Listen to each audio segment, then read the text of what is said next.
Exatamente 130 anos, no dia 13 de maio do ano de 1888, era um grande dia de celebrações. A escravidão chegava ao fim, e tudo isso estava diretamente relacionado às diversas coisas que veremos no vídeo de hoje.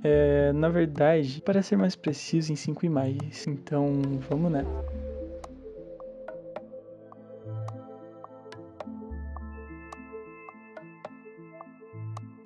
Começando pelos movimentos abolicionistas. Bom, o movimento abolicionista, que surgiu no século XIX, teve papel fundamental na aprovação da Lei Áurea, que mais em frente nós falaremos sobre ela. Esse movimento reuniu pessoas de diferentes grupos da sociedade que agiram de diferentes maneiras para defender o fim da escravidão dos negros no Brasil. E dentro do movimento abolicionista está também a resistência dos escravos, que também será retratado mais para frente. O movimento abolicionista ganhou força no Brasil a partir da década de 1870. E isto é bem exemplificado com o fato de que entre 1868 e 1871 surgiram no país 25 associações que defendiam a abolição. Nesse período, as formas como esses grupos agiam contra a escravidão era diversificada. O crescimento da pauta abolicionista ocorreu inclusive na política brasileira, embora a resistência ainda fosse grande.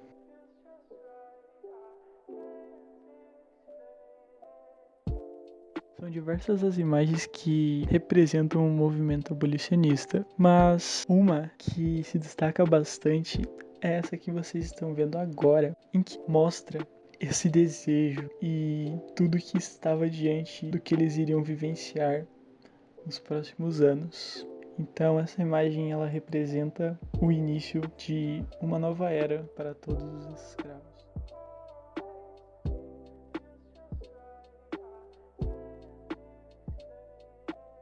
Em 1886, a célebre cantora lírica russa Nadia Boleshoff veio ao Brasil para fazer uma série de espetáculos a convite do imperador Pedro II. Estava em cartaz com a peça Aida, nome da personagem principal, filha do rei da Etiópia escravizada no Egito.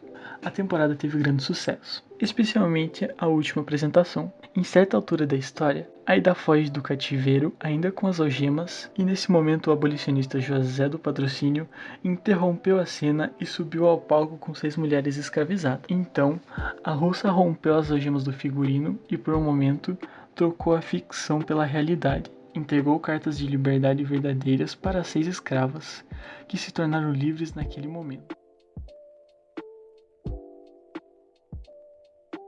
Bom, diante de todos os movimentos abolicionistas, essa imagem retrata o da Nadia. É muito interessante retratar isso, onde ela utilizou toda a sua fama para divulgar um assunto que era, na época, muito julgado. Ela marcou com certeza o movimento abolicionista.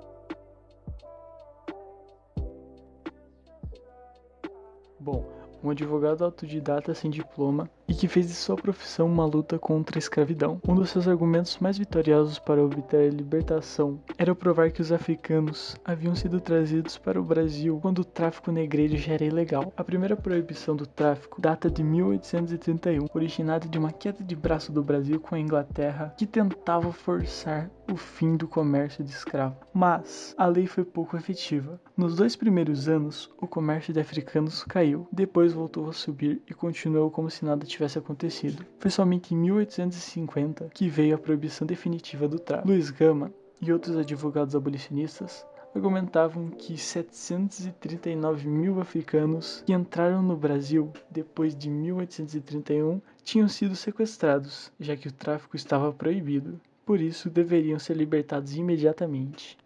Bom, a imagem que eu trago para representar o Gama, essa é a imagem de Gama que com certeza ficou para a história, que entrou a favor da causa abolicionista e que com certeza deixou sua marca na história.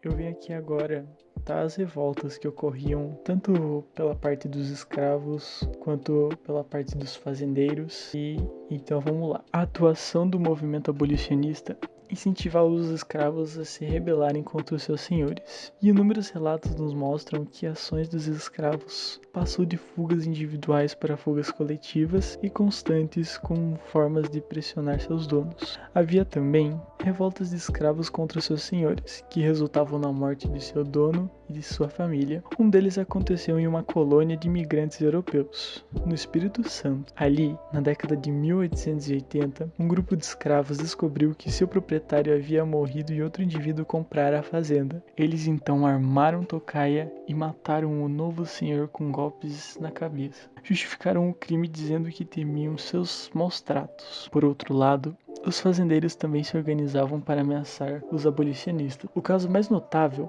ocorreu 3 meses antes da Lei Áurea, o linchamento do delegado abolicionista Joaquim Firmino Cunha de Penha do Rio do Peixe, interior do São Paulo. Durante a noite, uma turba de escravistas entrou em sua casa e o espancou até a morte.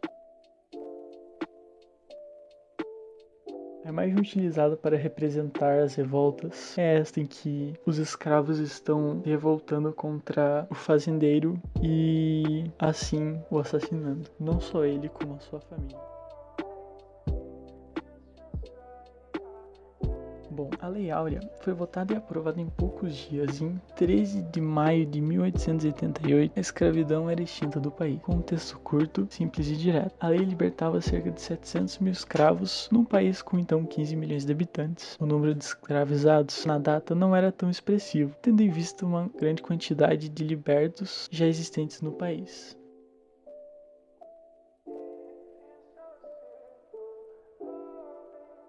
Agora eu trago para vocês a imagem da Lei Áurea, que é de número 3.353. É interessante falar que nesta lei ela só tem apenas 2 artigos, onde o primeiro está escrito que é declarada extinta desde a data desta lei a escravidão no Brasil, e no segundo artigo é para revogar todas as disposições em contrário. E essa é a imagem da lei.